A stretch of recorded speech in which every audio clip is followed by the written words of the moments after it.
My name is Kristen Budd, and I'm a senior research analyst here at the Sentencing Project. And today we're hosting a webinar on voting from prison. So this is a continuation of our discussion from our newly released report, Voting from Prison, Lessons Learned from Maine and Vermont. And today we're expanding this discussion to also include Washington, D.C. So in Washington, D.C., they passed the Restore the Vote Amendment Act in 2020, which restored voting rights to district residents so they can vote while completing a sentence for a felony conviction. So to give you just a very brief run of show, I'm going to give you a very short synopsis of our findings from that report that we published. We'll also share the link in the chat and send it as a follow-up resource after the webinar concludes. I will introduce our wonderful panelists who have joined us today. I have some short bios that I read, and then we're going to go ahead and dive into the questions. So welcome, good afternoon, buenas tardes. Thank you for being here today. So I'm going to pull up my slide very quickly, and hopefully we have no technological glitches. All right. Okay, so let me get into PowerPoint mode. All right. So to give you a very brief synopsis of the research that we conducted in Maine and Vermont. So this was a multi-year study. We collected lots of data. So 21 interviews, 132 surveys from incarcerated residents in both Maine and Vermont. And then we also did a publicly available policy review. So the main question we wanted to know, people in these states, they have the right to vote from prison while they're completing their sentences. So how do they go about doing that? What things help them vote? And then what things make it harder to vote during their incarceration?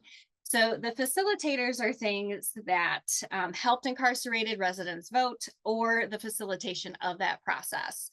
So the three main findings were external partners were critical in getting that voting rights work done. And we have some examples here of who those partners were on our slide. Cooperation and support from the Department of Corrections, and then also key staff members. So they dictate, right, and approve and support the when, the if, and the how this voting rights works happens. And then another critical component was the ability to host in-person voter registration drives in the facility. So the other set of things we looked at, what makes it harder to vote during incarceration. So what we found by analyzing all of this data is that there was a lack of information. So incarcerated residents didn't always know that they still had the right to vote. So that misperception existed within those facilities.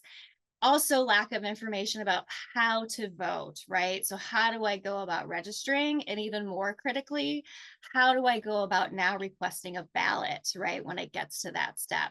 And then also lack of candidate information. So given the limited information streams within facilities, how do people learn about candidates and who they want to be able to vote for? We also saw there was a lack of staff training. So you did have key specific staff members doing this work, but in a broad sense, not all staff also knew that people could vote during incarceration. So staff members were very supportive of implementing some type of formal training so that not just the people who were doing the work, but all staff knew voting rights were there, they existed, that we should work on it so that folks can vote, but then also how to assist those people. So baseline knowledge for all staff. And then kind of the last bucket is our logistical challenges. So when we talk about accessibility, it's like figuring out how to get the forms and the things you need to like validate ID and address to be able to file your registration paperwork and then go ahead and request that ballot. The unknowns of the mail system, which could cause delays with either in facilities or external as it gets sent out into the community and weaves its way there to get to the correct offices. And then also capacity issues. So this is one where I would like to read a direct quote from our report. So due to the sheer number of incarcerated people and the number of facilities in each state, there is not enough person power to ensure all incarcerated residents have the same access to services that support their right to vote. So between DOC staff and then also all those external people who were coming in to help with this process, there never seemed to be enough person power. So that's a very quick overview of our findings there. So please let me stop my share. I will now introduce our esteemed panelists. So thank you very much for all of your time and for being here with us today. So Robert Barton, welcome. So Robert grew up in Southeast DC and was incarcerated at the age of 16. He was sentenced to 30 years to life, but used that time to read all the things. He earned an associate's degree in business administration, and when he returned to the DC jail for nearly 2 years in a petition for early release, he became both a mentor for young men emerging and also a participant in the Georgetown Prison Scholars Program. So he was released in February of 2025. So welcome home, Robert. Thank you. And then today he directs More Than Our Crimes full time. He also works as Safe Passage Ambassador for DC and sits on the board of Open City Advocates. So thank you for being here, Robert. Thank you for having me. Yeah. So Foster Bates. So I'm not sure, Foster, if you were able to get your camera to work, but whenever you do, we will look forward to seeing you. So he is the president of the Maine State Prison AACP branch. Excuse me, I got a little tongue-tied. So a position he has held since 2014. He has been an active member of the NAACP branch since 2004, advocating for civil rights, education, and community empowerment. In 2011, he earned his degree from the University of Maine at Augusta through the Doris Buffett Sunshine Lady Foundation. In 2022, he was appointed to the Maine Criminal Record Review Committee, where he contributes to statewide efforts to improve transparency and fairness in the criminal records policies. We also, so welcome, Foster. We also have Nick Deml. Hopefully I pronounced that right. So he served 4 years as the commissioner of the Vermont Department of Corrections, where he led an agency responsible for all individuals who are detained and sentenced and all aspects of community supervision in Vermont. Nick is an active member of the Council of Criminal Justice and all aspects, I was on the wrong line, and previously served as the Correctional Leaders Association's treasurer and chair of the Restricting Housing Committee. So prior to his work in corrections, Nick served as a clandestine service intelligence officer with the Central Intelligence Agency. He also served as an attorney and as an aide to U.S. Senator Dick Durbin on the U.S. Senate Committee on the Judiciary, Subcommittee on the Constitution, Civil Rights, and Human Rights. So welcome, Nick. Joseph Jackson, welcome. So he is a prominent advocate for prisoners' rights and community empowerment in Maine. He serves as the executive director of the Maine Prisoner Advocacy Coalition, where he engages in direct advocacy with the Maine Department of Corrections on behalf of incarcerated people and their families. He also serves as co-executive director with Maine Inside Out. Mr. Jackson has a compelling personal story. He was convicted of manslaughter in 1995 and spent 19 years in the Maine Department of Corrections. During his incarceration, he committed himself to educational and personal development, completing various programs and earning multiple degrees, including an associate's degree, a bachelor's degree with summa cum laude honors, and a master's degree from the University of Southern Maine. So welcome to all of our panelists. I also thank you for your gift of time today. So we're going to kick off our questions, and Nick, if I may start with you. So before your tenure as commissioner of the Vermont Department of Corrections, how much did you know about incarcerated people's voting rights? And then once you took on that role of commissioner, what work did you do around voting rights within the DOC? So what were your priorities? Yeah, great. Thanks, Kristen, and welcome everybody. Glad to be joining for an important topic to me and to Vermont, and excited to be here with you all. As Kristen mentioned in my bio, I started my career as a lawyer and an aide to Senator Dick Durbin from Illinois. And we sat on the subcommittee that oversaw voting rights in the United States. And so a lot of my work early in my career focused on voting rights, but very little of it focused on incarcerated voting rights. And we really tried to expand and enfranchise voters across the country. But this was a space that I think even then wasn't being addressed, wasn't being talked about. And it was a surprise to me coming to Vermont that it was an option for Vermont incarcerated individuals to be able to vote. And so in learning that, we really took that on as a mission of ours to ensure that voting was available and that we were supporting the opportunity for folks to vote while they were behind bars. We had some great partnerships in Vermont.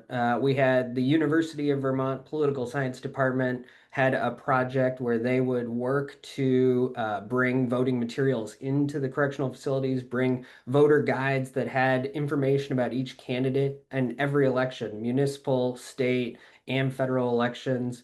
And so we were excited to continue to support that work. And then our state Secretary of State, who's responsible for voting in Vermont, was very interested in continuing to expand opportunities for folks to vote. In the Vermont system, people had access, but there are certainly barriers and limitations. The other area that we really tried to focus, though, is for Vermont residents who are incarcerated at the federal level, they also had the right to vote. And so we wanted to try to find ways to expand their opportunity to vote. Even though they were outside the borders of Vermont, they still had that right. We did a couple of things. We increased the amount of information that we provided to incarcerated individuals on elections, and we tried to enable any partner who was willing to work with us on this access to our facilities, access to the voters in our facilities. And I think one of the things I'm most about is in the last election, we held a candidate forum in our correctional facility where incarcerated individuals could come and hear directly from candidates running for office, to include a sitting United States Congresswoman, a candidate for governor, a candidate for a Senate seat here in Vermont. And I think that went a long way to show our commitment and also to get access to folks, to the candidates that they may or may not be voting for here in Vermont. Excellent. And I was able to attend that candidate forum, so it was a really marvelous thing to see. So thank you, Nick. So Foster, wonderful to see you. Thank you for joining us today. So Foster, my next question is for you. So our research found that the Maine State Prison NAACP branch is truly the backbone of the voting rights work that is done there in the Maine DOC. So would you share with our audience that work that you all do to make sure incarcerated Mainers can participate in democracy? Yes, absolutely. First, I would like to thank you, Dr. Christian Budd, and the Sentencing Project for allowing us the opportunity to be a part of this platform today. Extremely important and special for the NAACP to be present. Also, I want to give thanks to the Department of Corrections, Maine Department of Corrections, Commissioner Liberty, and Governor Janet Mills provided this opportunity here for us to be here, because without their support, without support of the Department of Corrections, I wouldn't be able to do this webinar today and present this information. The Maine Department of Corrections has took a huge step forward with technology that has allowed residents at Maine State Prison throughout the Department of Corrections to be a part of these webinars and Zooms throughout the country. So we're actually honored to be here today. Our prison is proud to be the backbone of voting rights within the Maine Department of Corrections. Our mission is rooted in the belief that civil participation is a fundamental right. And incarcerated should never be, should mean disenfranchised. That we are committed to helping every resident, we call them residents at Maine State Prison throughout the Department of Corrections, to be able to vote, to have the opportunity to vote, because it's an absolute fundamental right in Maine's Constitution. It does not distinguish from where you are as a resident in this community or in prison. It says every resident here in Maine, here in the state of Maine, has the right to vote. We have started our voter registration drive in 2004. And one of the persons that was a key component to being a part of that is Joseph Jackson from Impact, when he was here with us in his early part of his incarceration. And I also want to thank our outside liaison, Senator Rachel Talbot Ross, who has been the engineer and provided great leadership for us here at Maine State Prison. One of the things we do is we make sure that we get all information out disseminated to everybody throughout the Department of Corrections. We work hand in hand with the Department of Corrections, particularly at Maine State Prison. I cannot stress enough that if the Department of Corrections does not buy in, voting registration in Maine for those who are incarcerated would be absolutely difficult. The fact that in 2006 that we was able to get the Department of Corrections to buy in that voting registration in the facility would work, and that security will be provided. Because when you're having a voter registration drive in any institution, security is always at the forefront. Can they provide the right amount of security to keep everyone safe? And we had to convince the Department of Corrections that we would be able to do that. And we have done that successfully. And that's why over the past 21 years that we've been at Maine State Prison and then throughout the Department of Corrections, we've been able to have the voter registration drive because we have been able to provide safety and security for every person who's in the facility and for every guest and volunteer that comes in to do the voter registration drive. One of the things that we have built on and have gained success and supported is having candidates from each party come in. We've done that in 2008, which was our biggest election year. For registering people to vote was our biggest year of 2008. That was immensely important. Once we was able to do that, the Department of Corrections felt safe, and we have been able to succeed and build on that. That's one of the things we have here. If I can just, one of the things that sticks out to me most is the 2008 presidential election, which was our biggest and most productive election year. That year, we registered over 350 people at Maine State Prison. And when we did it, we had it set up where we was actually overwhelmed with the amount of people that showed up because we was only expecting about 100 to 120, but we ended up with 355, maybe a little bit more than that. And everybody was everywhere. And our inside liaison, Captain Abbott, Harold Abbott, came to me and he said, for the first time he ever called me president, he said, President Bates, what is it you need me to do? I said, Captain Abbott, I need you to be the best captain that I can have today. And Captain Abbott went in the hallway and he organized it in such a way that made everything flow fluently and professionally and efficiently. He had people who needed to have the voter registration cards off to the left, and he had people who needed to just the absentee ballot applications off to the right. And then he explained to everyone how it was going to flow through the wellness center, which is our chapel, we call it the wellness center, flow through that and get their real time able to fill out the absentee ballots as well as their registration cards. What we have done over the years is we have been able to bring in the Secretary of State's office, starting with Matt Dunlap back in 2006 for our 2006 gubernatorial race. We started there. Then Julie Flynn came in. Then we had the current Secretary of State, Sheena Bellows, come in. So we have been able to branch out. And this is all because the Department of Corrections has bought in. If the Department of Corrections at any facility does not buy in and feel that they cannot provide the safety and security to the residents or prisoners or inmates, it'll be difficult. We're actually fortunate that we have had some good commissioners. We actually done our first voter registration drive under Governor LePage. Little stagnant at first, but he bought in, and then we was able to do that. There was some pushback early on, but we was able to do that. So since 2014 with Commissioner Liberty, we just had plateaued, and right now I think we're at a level where we can just branch out and give our format to other facilities to follow, because it starts with the Department of Corrections' willingness to buy in. Thank you so much, Foster. So Joseph, if I may, so our research found that advocates and other external partners are so critical to the voting rights work that is being done within the Department of Corrections facilities. So can you share with our audience what work you have done around voting rights for incarcerated people in your journey? Wow, that's a good question. I mean, well, I think Foster kind of named it a little bit. I'm one of the founders of the Maine State Prison branch at the NAACP, and I think one of the learnings from just even that time and even the time that he's, articulating around the start of our voter education and registration drives was the importance of having outside advocates. And so one of the things that I learned while I was on the inside, that it was very important to have people on the outside who were advocating, because we had been inside talking about what we saw and what we needed for a long time, but it was really dismissed until we had people from the outside come in and start seeing and witnessing the same things and then voicing it, right? And they didn't have the same kind of the power, the lack of power that we had that wasn't, implemented over them. I mean, there have been many times over the years where incarcerated folks in Maine had to fight off attempt to disenfranchise them.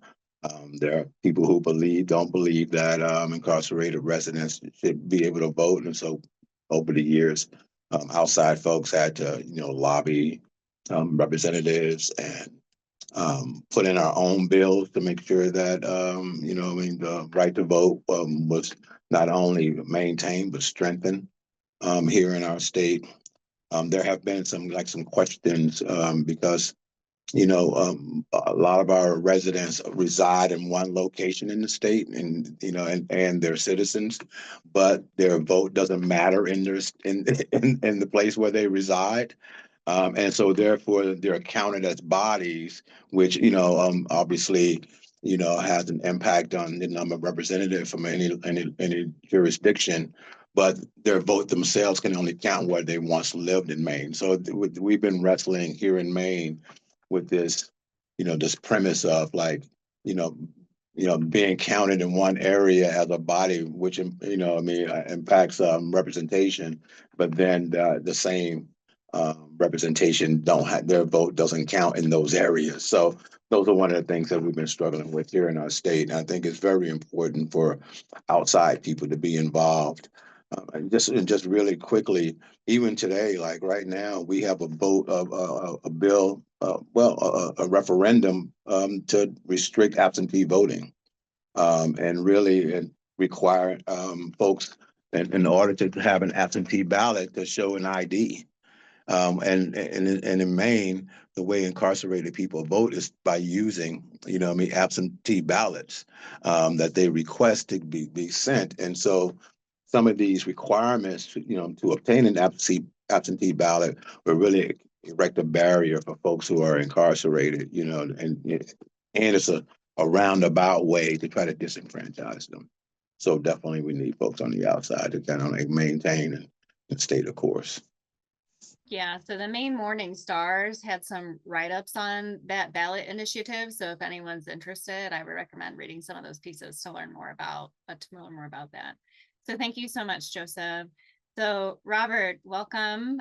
So people may not know, DC only has a jail. So people who are completing a DC felony sentence are often transferred into the Federal Bureau of Prisons. So would you share with our audience your experiences of trying to access democracy within the Federal Bureau of Prisons? Wow. So what I'm hearing they doing amazing, Maine is amazing, and it's not happening for DC prisons. And it's because you had this bureaucratic system of the Federal Bureau of Prisons, and DC prisoners are almost like their evil stepchildren. Like we don't, because DC is not a state, we don't have state prisons. And so we are sent all over the country. I've been to Texas, I've been to Florida, I've been to California, Illinois, and numerous other places around the country doing time in the federal system. And so because like the guys are talking about that buy-in from staff or just caring about how you vote and what the logistics look like and all those things is not happening in a federal BOP because one, they don't care about us voting. We're not their residents and they just don't really care. And so what that looks like is that, or what ends up happening is that the way the system works for DC is they send the ballots in, and the problem is the electoral ballots or the ballots are classified as legal mail. So most of you gonna get your legal mail, but the registration forms are not classified as legal mail. So it goes to the regular mail, and a lot of times those get lost. And then because there's no registration drives or no way for us to directly go to and vote, like Foster was talking about, they have like booths set up and divides in the offices are kind of like aligning things and making sure everything is going in a orderly fashion. Then what happens is we just get our ballot and then you have to sign it and give it back to the counselor who puts it in the mailbox and sends it back. And so a lot of times ballots are getting missed, laws, or not even getting to you per. And so like it's just this huge problem of having access to voting from a DC prisons aspect because of where you being housed at and just how DC is set up as a structure, their prison system is set up, period. So Robert, you transitioned back to the DC jail for the last 2 years while you were petitioning. So can you tell us maybe the difference between trying to navigate the Federal Bureau of Prisons and accessing your vote versus coming back to the DC jail? Well, I did vote at DC jail, but I've seen what it looks like. And so Okay. also what they talking about in Maine, so they have ballot booths. You go to the education department, the officers have everything set up. They helping you because a lot of people don't have, and that's another thing about just voting in prison. A lot of times, especially when you're talking about DC prisons or a demographic of people who are usually don't trust the system in those ways or come from communities that usually don't vote. And so when they pass this bill for DC for us to be able to be given the ability to vote, I believe that a huge pieces they missed out of was the educational part or the motivation and factor part because you can do the logistics all you want, but if a population is not motivated to vote, then what's the point or what's the purpose of it? And so um, that's kind of like some of the work that we do and what my organization has been able to do is serve in that role as a liaison between government and this and the DC inmates to understand what they need, what it looks like to vote, what it's about it, giving them that education, but also connecting them to the city council purposes. So I heard Foster talk about like them, or no, it was Nick talk about them having a forum in prison where senators came in and spoke. That's never going to happen in the federal bureau of prison. And so somebody has to educate them or connect them to the issues because it's not democratic if you make uninformed decisions. And so back to your first question though about DC when I'm in the DC prison, it's more so look like the main model and you got all those things going on. All right. So at any time, if any of you have any comments that you would like to make, please feel free to chime in. All comments are welcome. So Nick, we'll go back to you. So one of our research findings is that incarcerated residents were finding out from other incarcerated residents versus staff about their voting rights. So it was more of a word of mouth. So what are some ways that DOC leadership and staff can help bridge that knowledge gap that incarcerated people still retain their right to vote, and while also providing support for incarcerated people to succeed in being able to cast a ballot? Yeah, I mean, I think Foster started to get to say if the Department of Corrections isn't actively involved, it's going to be very difficult to make this work. And I think it goes beyond just being supportive and allowing it to happen, but I think it means the department really investing and being an active participant with the voters that are in the facilities, but also with outside partners. I use the UVM, the University of Vermont example here, but there are partners out there who are interested in promoting this work. And I think embracing that and really enabling that work is important. I think the other part that is abundantly clear and was highlighted in the research here is there's just a lack of information. And so we need to find ways to connect incarcerated folks with the information that they need about the process, about how this works, but also with information about candidates. By its nature, correctional systems limit the information that people get while they're incarcerated. And so in this instance, it's incredibly important that we expand that opportunity and open the aperture so that they're getting the information that we need. And so the University of Vermont here creates a voter guide with information on all the candidates. I'd mentioned that earlier. That's one way to get information in. I think the candidate forum, a debate, things like that are important symbolically, but also practically to get candidates in front of the voters who are going to be casting their ballots. What I'd like to see, and we didn't get there in Vermont, but what I'd like to see is a correctional facility or all our correctional facilities being polling places, being actual voting locations, not absentee ballots. There's a place for that, and that's helpful, but actually a polling place for the folks who live there. And frankly, our staff, the particular staff who live closest to the facilities, could vote at those polling places too. And now you have staff and our population together participating in democracy. And I think that that's really the last thing I would highlight is the staff training component.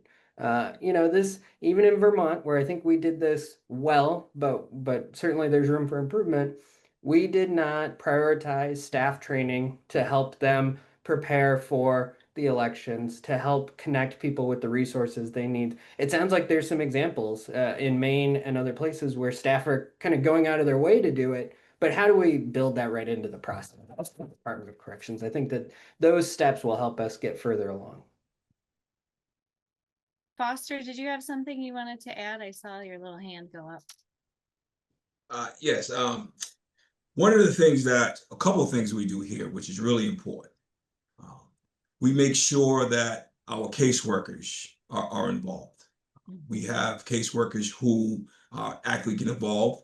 We set up voter education workshops in the education department as we get closer to the election date. We also have a voter registration education drive where we provide information in an event style to residents who are interested in voting. There was a year, I think it was either 2006 or 2008, and Joseph Jackson can correct me if I'm wrong. We actually brought in actual candidates from each party, from the Independent Party, the Republican Party, and the Democratic Party. Nonetheless, the candidate from the Republican Party during that year did not show up, but they sent the referendum. We make sure that everyone has absentee ballot and ballot support. If you don't know how to fill out absentee ballot, we have people ready to help you fill it out. Same thing with the voter registration cards. We give them referendum awareness. If there's a referendum come out like the one that's coming up, to vote no on answer one, we disseminate it. We disseminate that information out to the residents here at Maine State Prison, and hopefully it got out to the other facilities, so they could actually be aware of what's taking place here for this next voter election. And partnership, as we mentioned earlier, partnership is very important. We make sure that we cooperate with Impact, the League of Women's, the ACLU, Reentry Sisters. So we have supporters set up in the community that will go into the other facilities and ensure that those residents in those facilities have the same opportunity that we have at Maine State Prison. So again, it all goes back to what the department is willing to allow. Even in the federal system, one of the things that the federal system should do and could probably be successful at is having not candidates, but advisors, so to speak, or legal aids go into the federal legal aids, go into those institutions, those facilities, and disseminate information, set up workshops. If people who are not interested in voting, one of the things we found at Maine State Prison to get people in voting, find out what their interest is. Like, for example, the majority of people who are incarcerated enjoy coffee, right? So provide an atmosphere where they can come and just, even if they're not really there to vote, at least they can drink some coffee while they're there, then they can get information about voting. And that's how we began to get people more interested in voting, because when we actually started off the voter registration drive at Maine State Prison, we really didn't get a lot of people. They would trickle in a little bit, and then we would disseminate information. As we went forward, we started providing an atmosphere where people would just come talk. When they come talk and drink coffee, they say, hey, this is good information. I didn't know this. And then they become more involved. The last election, when President Trump was running against President Biden, was probably one of the most exciting times at Maine State Prison, because there's a perception that those who are incarcerated vote one side versus the other. And that's not true. I can say that heartily here for Maine State Prison, because we have a wide assortment of voters. There is a huge MAGA base at Maine State Prison. It's just phenomenal to see that when President Trump ran, that more Republicans came out, because the NAACP is viewed as, let's say, not a multicultural organization. The NAACP is a multicultural organization. We represent citizens. It doesn't matter what your background is. It doesn't matter what your affiliation is. The NAACP does not. We do not endorse candidates. So we don't tell you how to vote. We don't sway you to vote. We just give you the information and advise you to vote. If you ask us any question on what candidate you should vote for, we are trained to say, find a candidate that fits your values, of what you would want out of life, what you would vote for. And that's what we tell them. Then you decide. Make a list on a piece of paper and make check marks on who you think the best candidate will represent you, whether you're in the state, whether you're in Washington, who represents you. So those are a lot of things we do. One of the things we make sure that caseworkers have all information. We make sure information is in each pod with the referendum, who's voting, and the candidates who are voting. We try to provide them the platform of each party. We try to provide them information on each candidate that is running. Like this year, we have the gubernatorial race coming up in November. So we want to make sure that we get all the residents in every facility an opportunity to have information on each candidate so they can make an informative decision. So that's one of the things we do. Again, so if you can find or get someone at the federal level, whether it be a staffer that's interested in bringing information into the institutions in every state, I think that's where it starts at.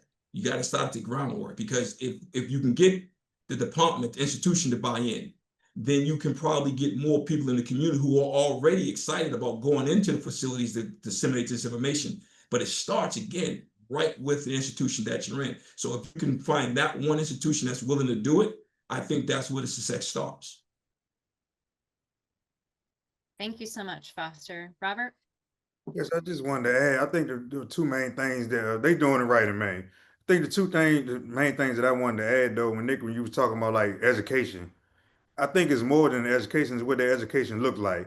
How you're disseminating information. Like a lot of times it's written in legalese that people don't understand, or with issues that aren't tangible to them. And so because I'm not talking about the issues that's tangible to the population, then I don't really understand the importance of voting. And that's how you engage people to vote. And so what we've been able to do, because in a lot of ways my organization has to do all the work that Foster is talking about ourselves.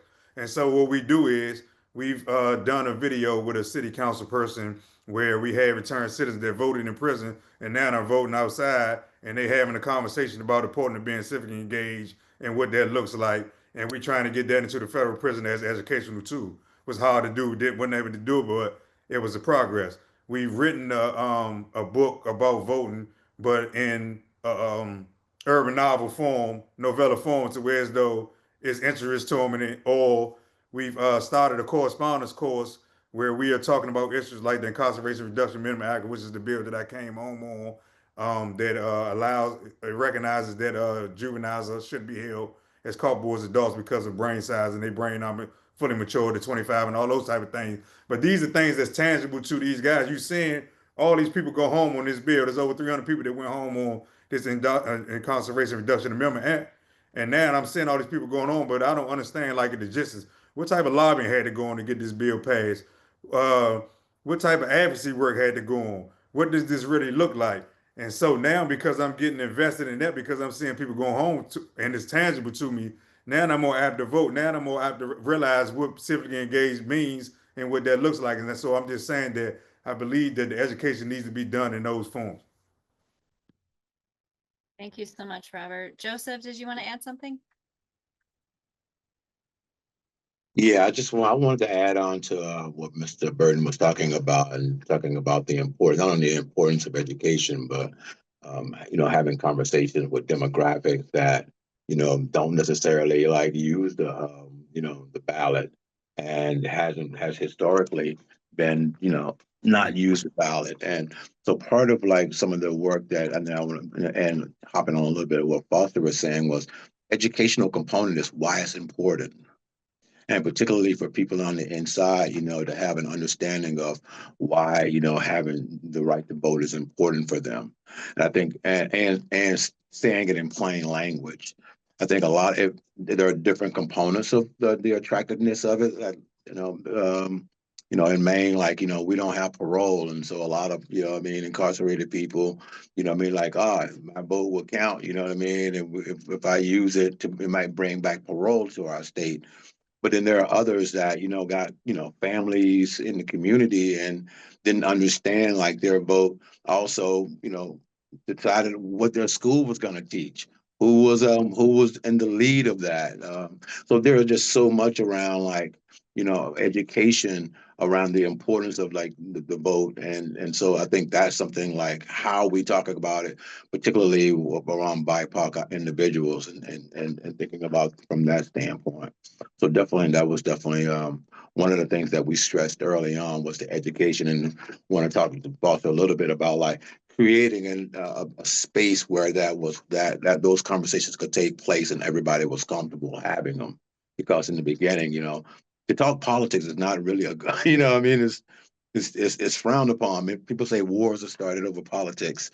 But having a space where you can actually talk about politics, and the educational component was many people didn't even know what it meant to be a Republican or a Democrat or be an independent, and so having somebody come in even just talk about those kind of things was really important, so that people could understand what it meant. You know what I mean, when you said that I'm one or the other.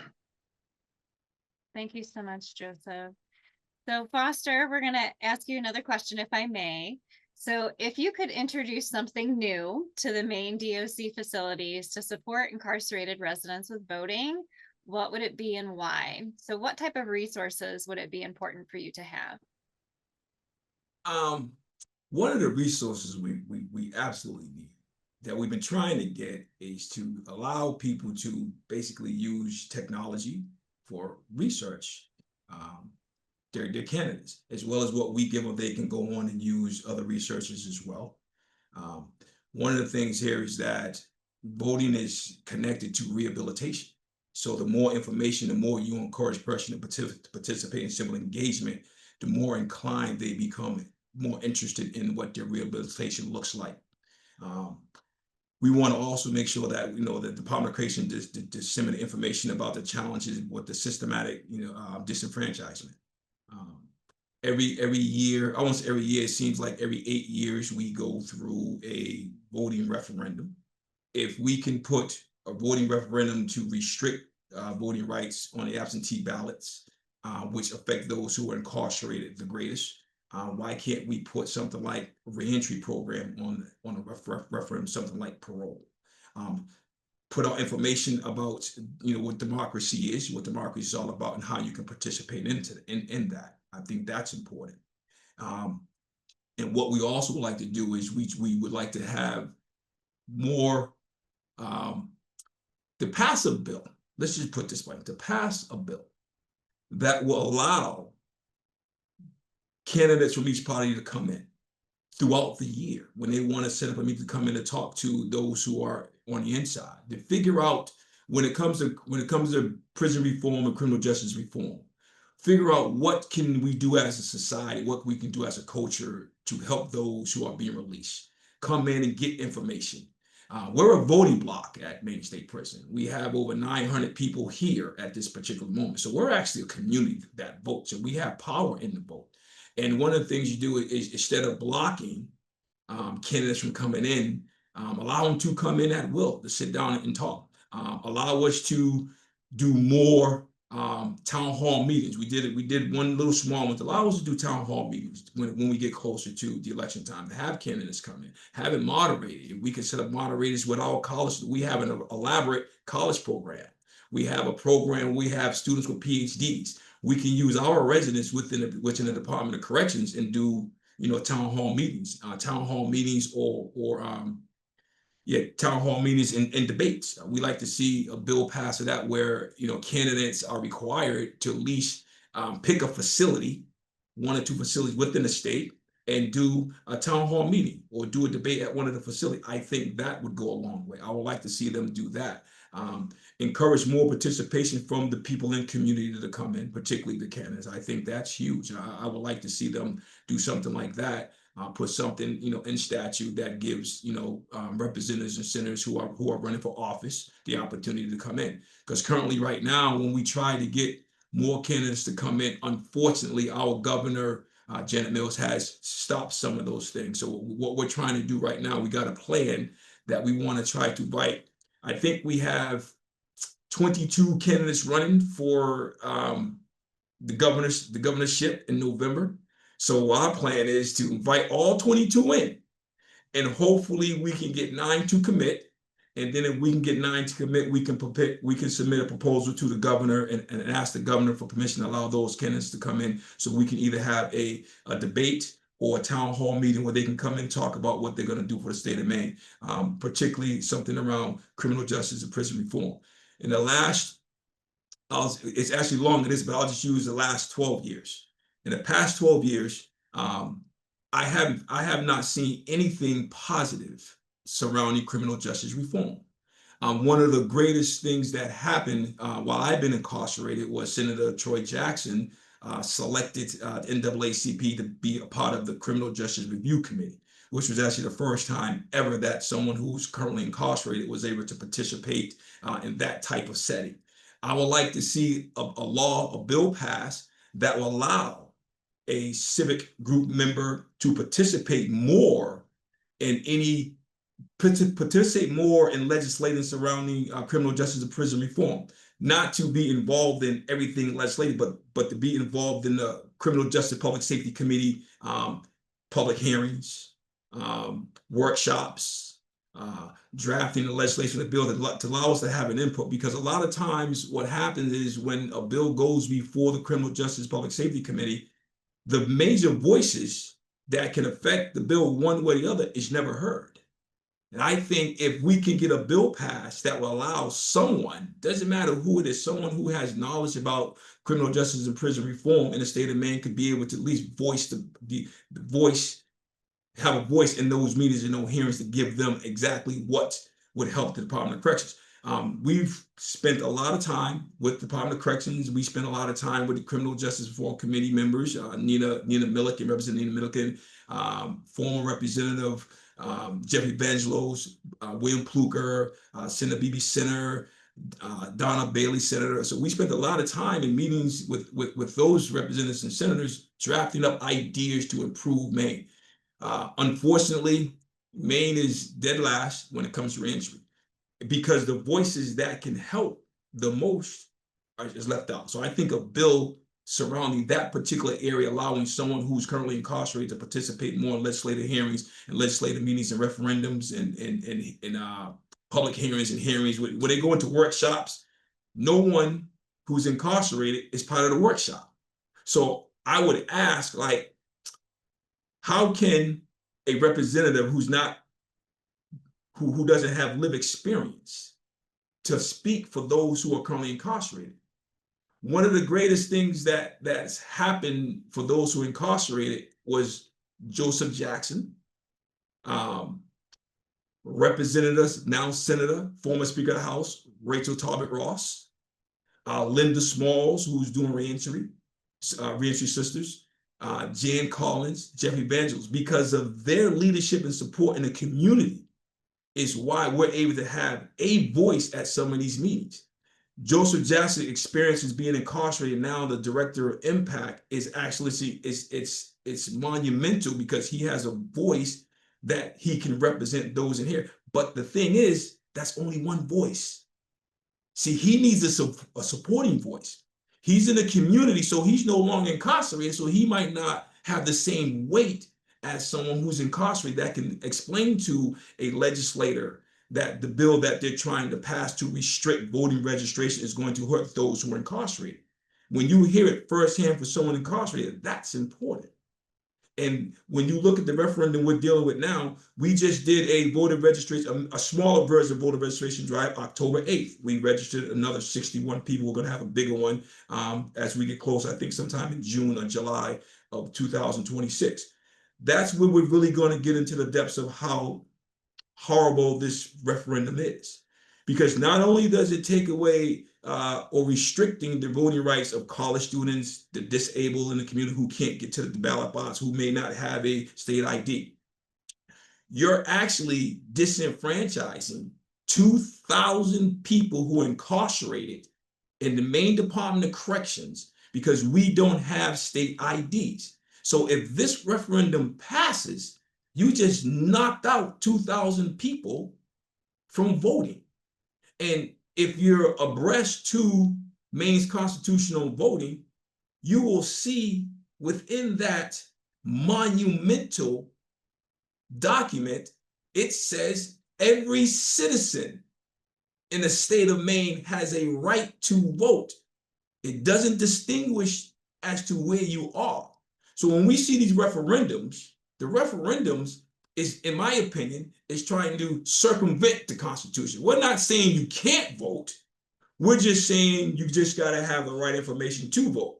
Well, the question that I have is, how am I supposed to get my state ID when I'm not allowed to have a state ID? That's important. So one of the things we do in here to maintain voters' integrity And this is why our caseworkers are hugely important in this.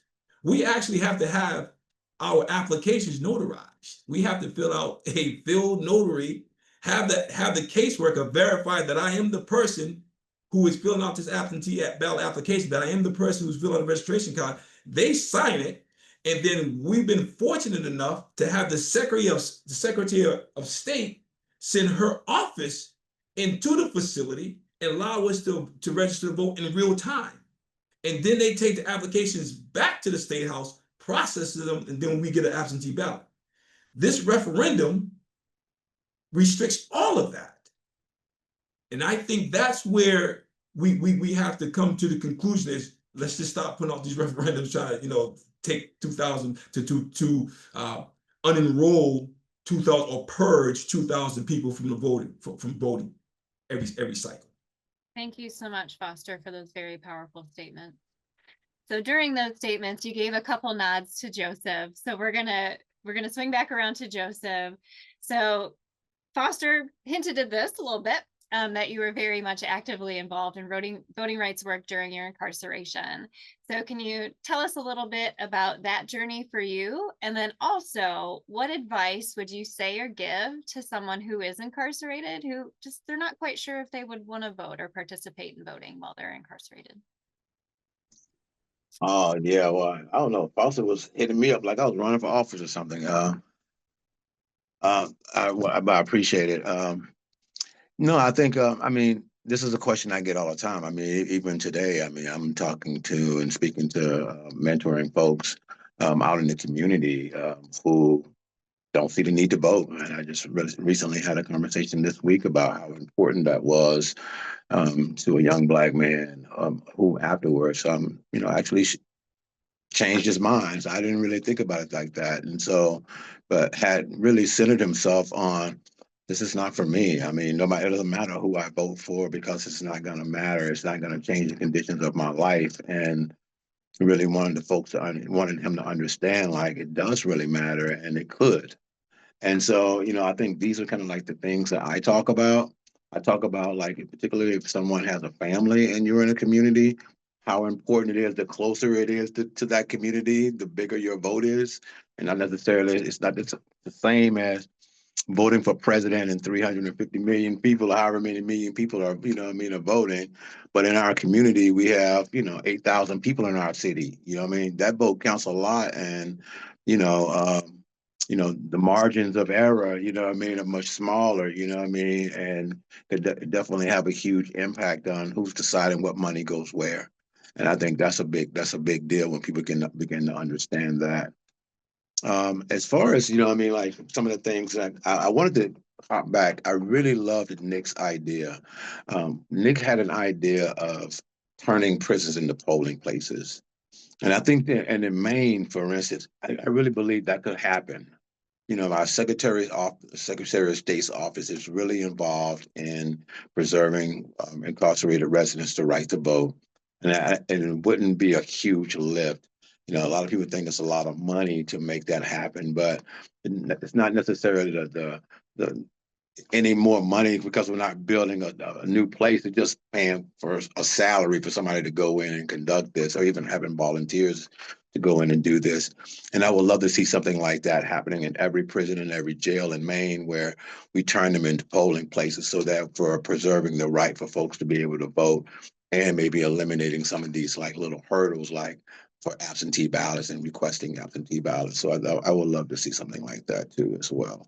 But I'm recognizing time. I don't want to keep up a whole lot, but yes, it's definitely very important. And we're central out here because I'm speaking for people who are forceless and faceless a lot of the times. It ain't everywhere we can get someone to come in that's incarcerated to talk about these issues.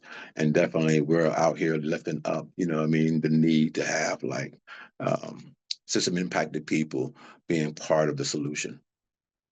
Absolutely. Very well said. Thank you so much, Joseph. So we have about 5 minutes left. So I have one more question for Robert. So what changes would you suggest to make within the Federal Bureau of Prisons? So if you had a magic wand and could do so so that people who do retain their voting rights during that incarceration, and as you said, right, they can go to many different states, Mm. right? So what would you change so folks can access I, democracy no matter where? I would force the the Bureau of Prisons to get them the access that they really need.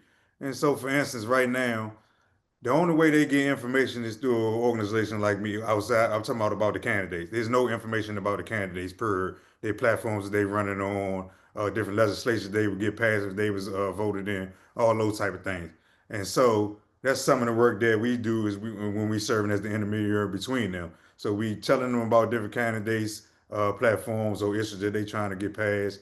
We're getting our people from our city council to write into them and tell them about different legislation that may directly impact them, and then we're allowing them to respond, and then we're using it when we go advocate for them, or we go and testify at these hearings in DC and all those type of things, or when we just going to the city council person's office and talking to them. And so what's end up happening is, I believe, as instruction obstructionism, is that what the BOP has done is we usually use they don't. So one thing, another thing that they can do is technology. I heard one of the guys talk about technology and using it as a form to allow the guys to vote, and be educated in all the ways that I've been speaking about. So right now, the Bureau of Prison has tablets, but they actually done tablets. Ain't nothing on it but some kiddie movies, music, games, and you can email off of them. And so because of that, you can't even get no education or go through your education programs like that. And when you're talking about on the penitentiary level, which I did pretty much all of my time in, the prison is locked down over half of the year anyway. And so a lot of times you get your ballot behind the door, you sign your ballot behind the door, you slide down the door to the council because you're always locked down. And so what they need to do is, one, allow during voting time for there to be a polling station in education that's mandatory, that the people from DC are able to go there to vote. Two, they should have access either through their tablet, or when I'm telling you that they are kind of like pushing it back against our organization. So what we was doing was we was basically doing the job of serving as their liaison. So we sending all the information into all these DC guys about all these candidates and connecting them to city council. But now, whereas though I used to could just group email, you got to send each one individually, one at a time. And so like that's all day. And they know this, so it's not happening. So instead of them encouraging the guys to vote, they're actually pushing back against them being able to vote or being able to get information in any type of way. And so them are some of the things that I would do, or get this is basically just access to democracy. Thank you so very much. So I know we only have like 1 minute left. So I was hoping for we should make these 90-minute sentencing project. Just throwing that out, manifesting. So the last question for everyone, like if you want to give just a quick 30-second blurb. So what would you want lawmakers and elected officials to understand about voting, and how would you want them to address democracy when it comes to voting during incarceration? Well, I go for one thing I want them to know about voting. I think one of the guys hit on this is to be so for me. I didn't trust the system when I first started this process, and so I started blogging, and I blogged about a certain issue that had to do with criminal justice reform in DC. And one of the mayoral candidates quoted me as my issue is something viable that they should implement in DC. And so to me, that was like an aha moment of wow, like you do have some say, you do have some agency in what's going on. And so I think that that civic engagement, or me feeling that way, that like that I could be a part of the system and not just part of a subculture, allowed me to become a civic engaged, and that help with rehabilitation, and I continue to practice that today. And so I think that anybody that's a stakeholder should understand what that looks like for rehabilitation, because most of the guys you're talking about are voting and opposing voting is going to come back to society, and they're going to be your citizens and your neighbors and all those type of things. And you would rather them be civically engaged and rehabilitated and all those type of things. So that's what I would tell them. I would tell them that incarcerated individuals are still members of their community. Voting builds hope. It also strengthens rehabilitation. I would tell them the focus is to remove barriers that restrict the logistical understanding of what voting is about, and to provide more information about civil engagements, how it will keep a person engaged in their lives and their rehabilitation, and hopefully leads them towards, some treatment and programs that's necessary for them to reintegrate back into the community. Thank you, Foster. Thank you, Robert. Joseph or Nick, you want to chime in real quick? Go ahead, Nick.